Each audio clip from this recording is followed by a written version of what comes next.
Hello, I'm Kathy Fox Alfano, host of Born TV's Primary 22, Why Should We Vote for You? Today I'm welcoming Chris Doughty, Republican candidate for governor. Chris, thank you so much for coming down to Born. We'd really like to get to know you better. Well, thank you, Kathy. What experiences do you have that we need in a governor? Well, first, let me just say how much time I've spent on the Cape as part of this campaign. I've been campaigning since the beginning of the year in January. I've probably spent hundreds of hours down here, meeting with the Chamber of Commerce. I've met with business owners. I've met with the newspapers. I've been up and down the Cape trying to think through ideas on how we make the Cape better. In fact, we published a plan called our Cape Plan.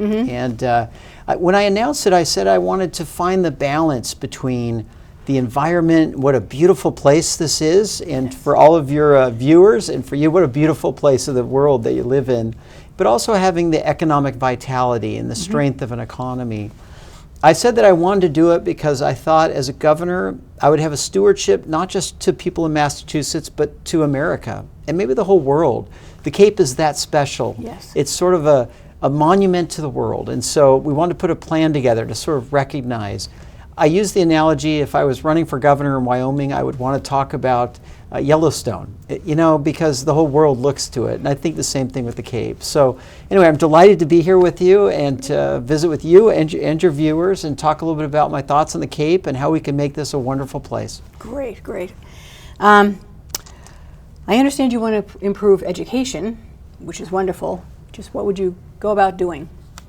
So I have a couple ideas right now, and we're actually going to be rolling out an education plan in the next four weeks, so 4 to 6 weeks. So we're working on it right now. In fact, before I came here, I was on a phone call for about an hour and a half talking about with a group that works on the equity of education in the state of Massachusetts. Right now, it's not even. Correct. We have some communities that are doing really well, and other communities that are doing maybe as bad as some of the worst in our country.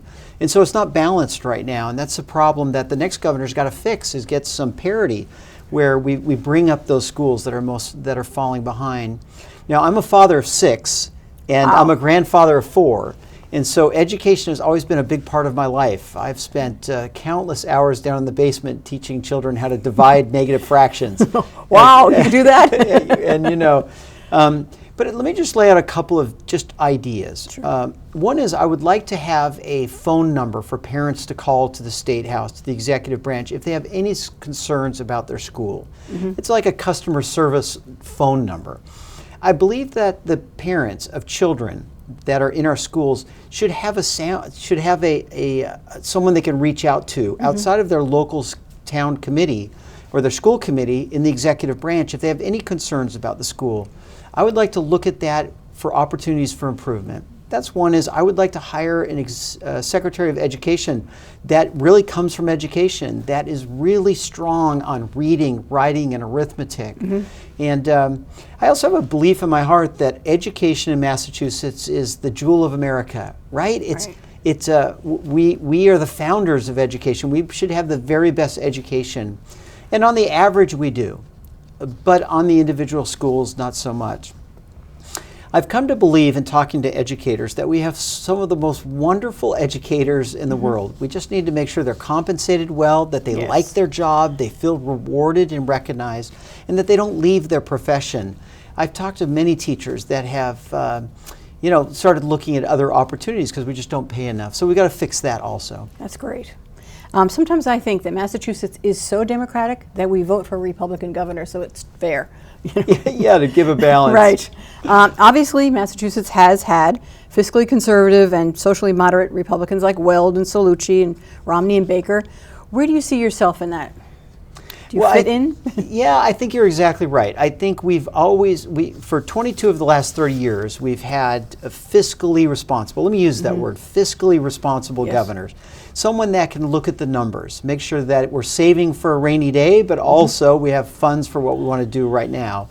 And that's the skill set I bring to the office, is a kind of a fiscally responsible background. I'm not a career politician. I'm a businessman. I've been running a business my whole career. I'm used to working with a budget. I'm used to getting a lot out of the budget and getting as much done as we possibly can for every dollar. And so I look forward to bringing that to the State House. Governor Baker comes from a similar background, as did Governor Romney and Governor Weld and Cellucci. I think we all have an interest in being a balance or a backstop to a very liberal legislature. People might not realize it, but our legislature is ranked the most progressive or liberal in America. And to have a really liberal governor on top of that, we would be what I call San Francisco on steroids. We would be a statewide San Francisco in terms of ideological beliefs. So I think it is important that we have a governor that can be a backstop or at least a brake when we're going too far off the tracks. Okay. Let's go back to your plan for Cape Cod. I know it includes focusing on the bridges, growing the blue economy, funding efforts to enhance our water quality, bringing the whole Cape would get fiber optics, which is great, and some special economic development zones. Tell me more about that. Okay, the plan or just the whole last part? plan. The whole plan. Yeah, well, we're really excited. As I mentioned, we're trying to find these balance between having a good, strong economy with opportunities for people. There's a couple worries that everyone has on the Cape that now I have.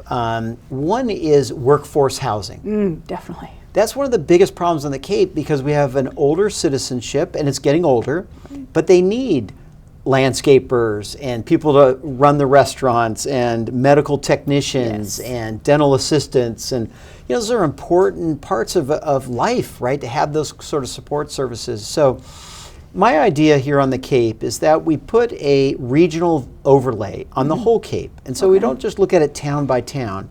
And we begin laying out a zoning overlay and say, okay, where could we build higher density housing on the Cape that feels appropriate for the citizens and the towns to cover our whole area for workforce housing? And with that, we go to the towns and we say, look, here's our proposal for getting workforce housing here. And we start creating tax incentives to developers. We simplify the building permit process so it's easier to build affordable housing. So I'd say that's one of the plans I'm most excited about. I think it'll solve a lot of problems down here to have a large enough workforce housing. I'm excited about the broadband down here, the fiber optic, because there's a lot of people that could work down here that if they had good fiber optics, we could have tech. We have some tech jobs come down here. I'm a jobs man myself, so I always look at things through the lens of where do we get good jobs and how do we have jobs? So I could see having tech down here.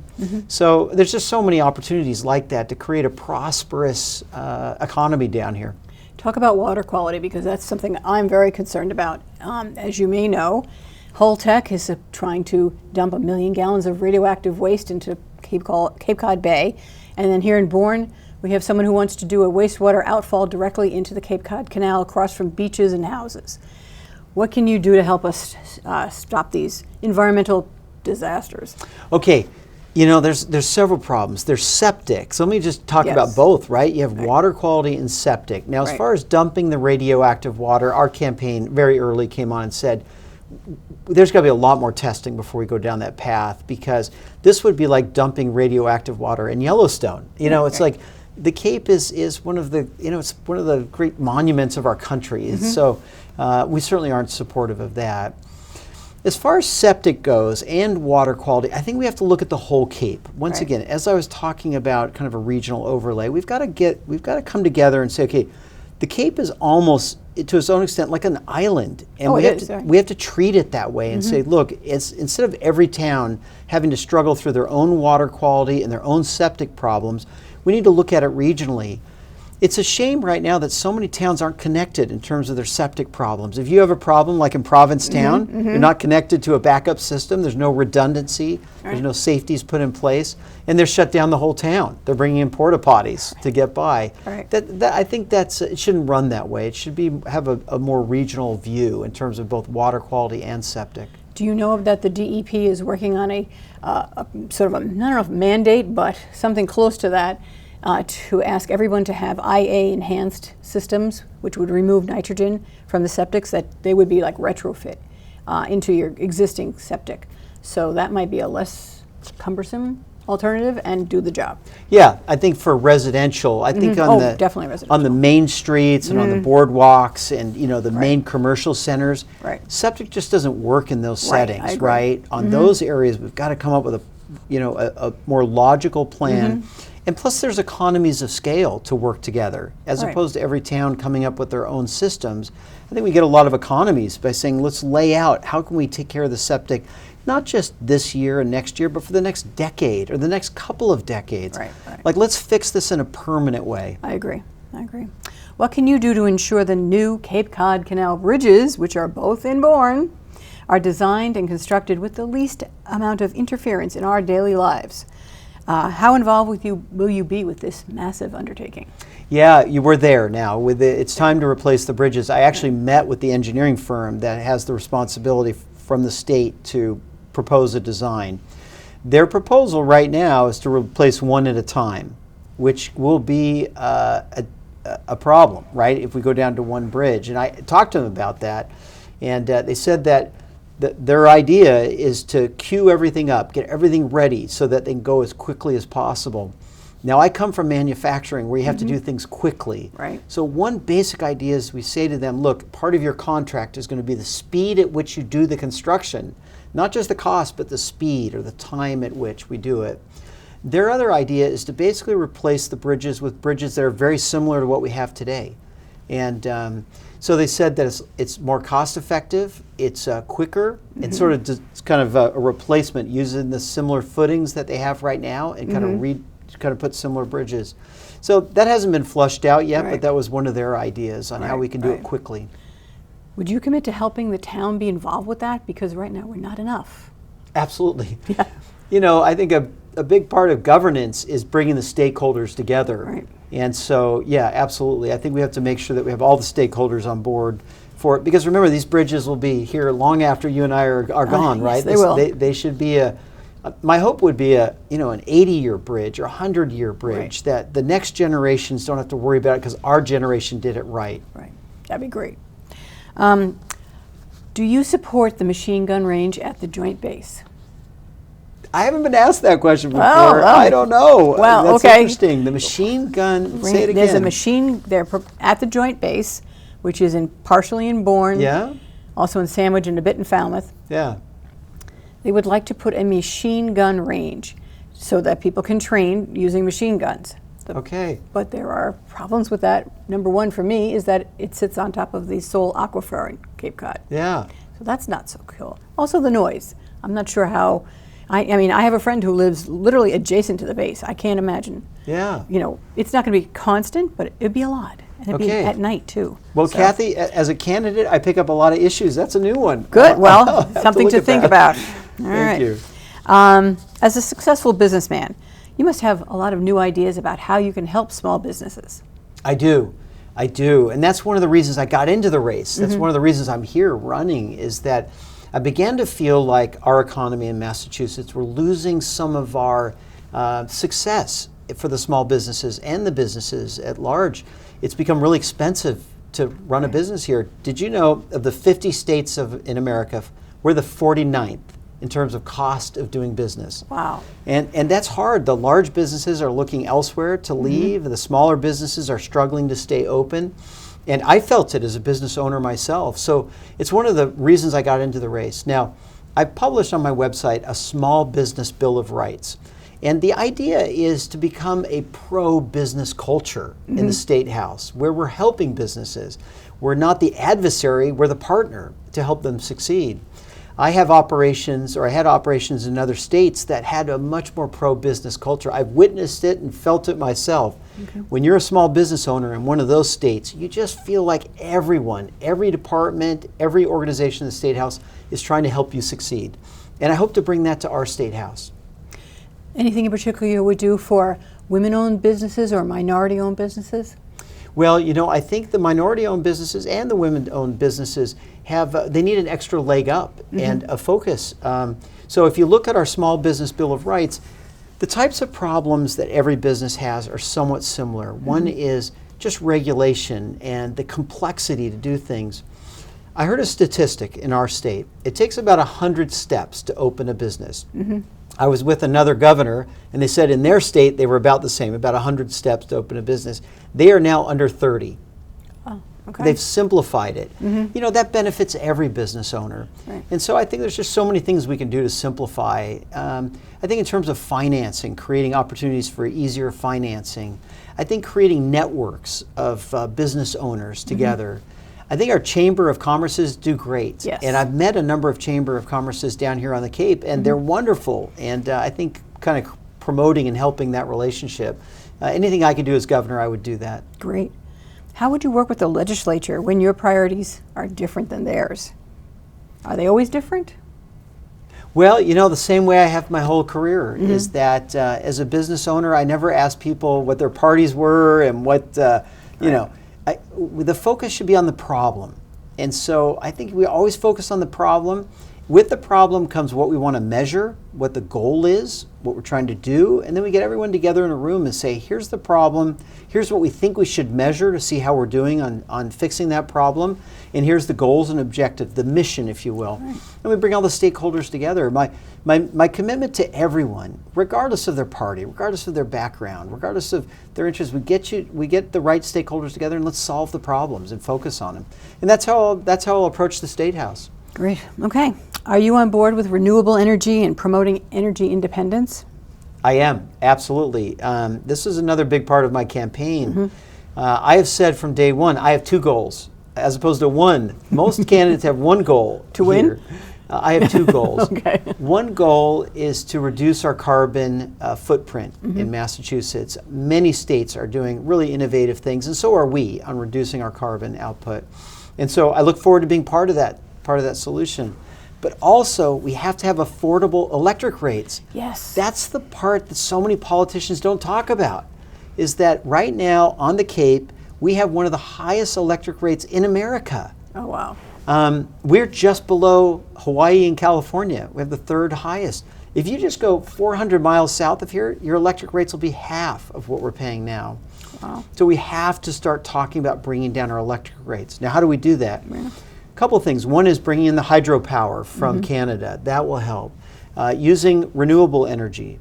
Not too much because it's really expensive, but we need to start bringing in renewable energies. And also natural gas.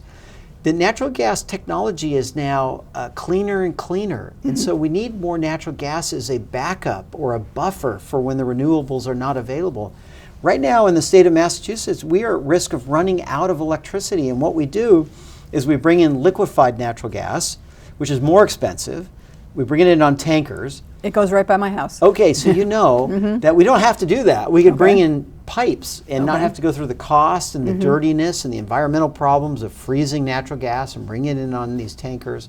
And so I think we could be both cleaner and have a steadier, more reliable energy source than we have today. How would you rate the current economy here in the state? You know, we have strengths and we have weaknesses. It's hard to give a grade for something like this.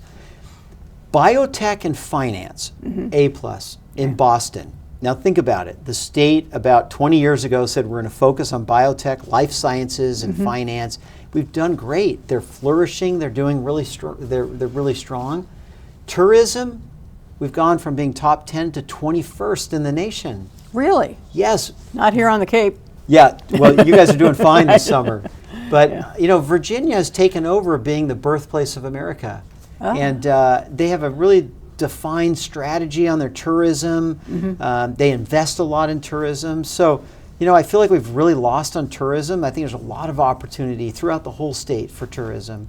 The manufacturing, the industrial base, which is part of my life story coming from, not very well. A lot of us have had, a lot of companies have had to leave because of the high energy costs. You take the kind of the Fitchburg, Worcester, Springfield, Brockton, sort of that industrial base, New Bedford, kind of that industrial base. We've lost a lot of businesses, a lot have left. I've interviewed a lot of owners of these kind of mid-sized manufacturing companies. A lot of them said that they don't think that they're going to be able to make it here with the high cost of living and the energy prices and the high tax base. So, you know, some areas we've done well, other areas we need to work on. Okay. Where do you stand on vaccine mandates? Tell us your position on those. Well, I'll tell you this. I'm a business owner. There was a business owner before I retired. I had 300 employees that looked to me to make these decisions. If you remember, when the pandemic came out, for a while the government was saying that we had to make a choice between firing our employees or keeping them. You know, there was a moment there before it went to the Supreme Court where we all as business owners were trying to figure out what was going to happen. I had a basic philosophy, which was to educate, to be a role model, and to teach.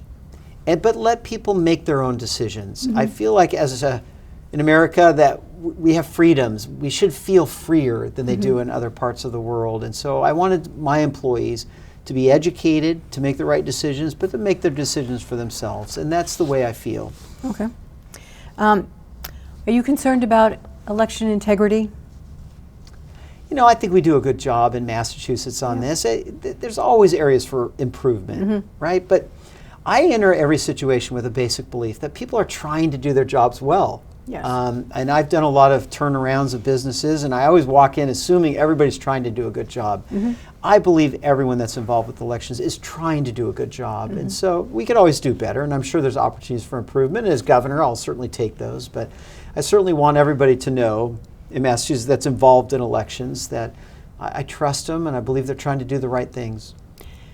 I know there's a real gap between the voting percentage in well-to-do towns versus not so well-to-do towns. Is there anything you can do to help even that out?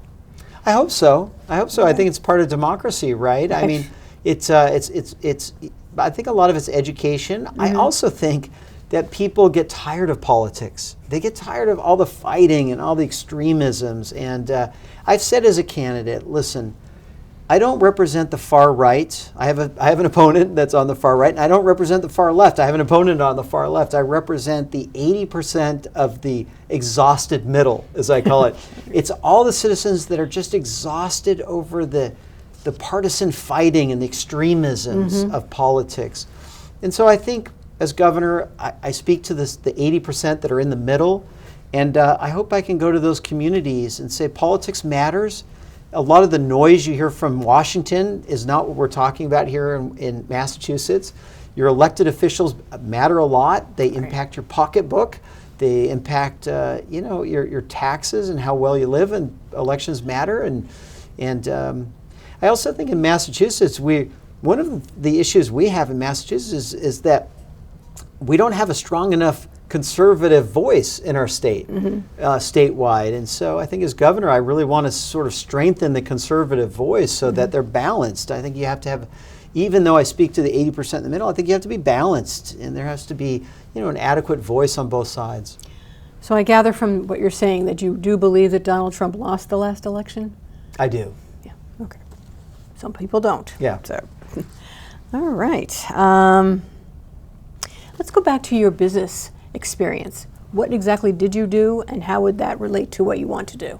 Well, thank you. Well, so I arrived here with my wife Leslie in 1987 for graduate school. Went to Harvard Business School. Had an interest in real estate and finance, but I didn't do either one of those. Like, you know how life is, doors open. And I bought into a small manufacturing company in Boston, in Jamaica Plain. Just about a dozen employees with old equipment, really old equipment, making small metal parts. And over the course of my career, grew it to about 600 employees. We had 6 factories around the U.S., 1 in Mexico. And we made metal parts for General Motors, Ford, Chrysler.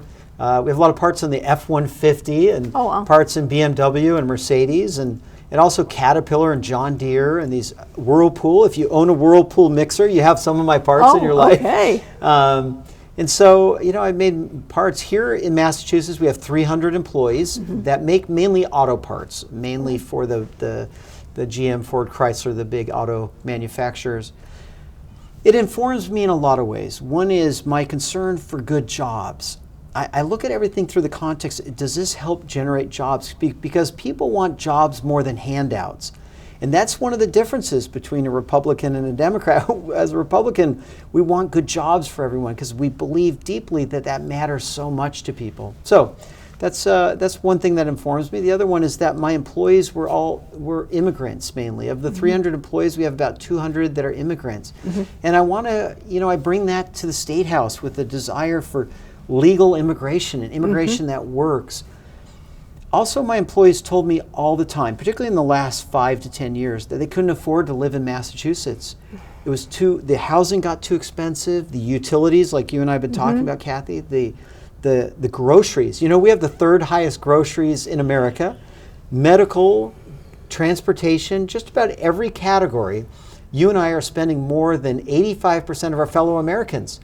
And I have a factory, and I'm trying to compete internationally, and my employees are telling me they just can't afford to live in Massachusetts. And you really feel those experiences, because I want my business to succeed and be able to employ people, but at the same time, I'm hearing my employees say it's just too expensive to live here. And they I don't know if you've been on Route 24, but there's a sign that says, or just off of Route 24, it says, Ohio, come to Ohio, we want you here.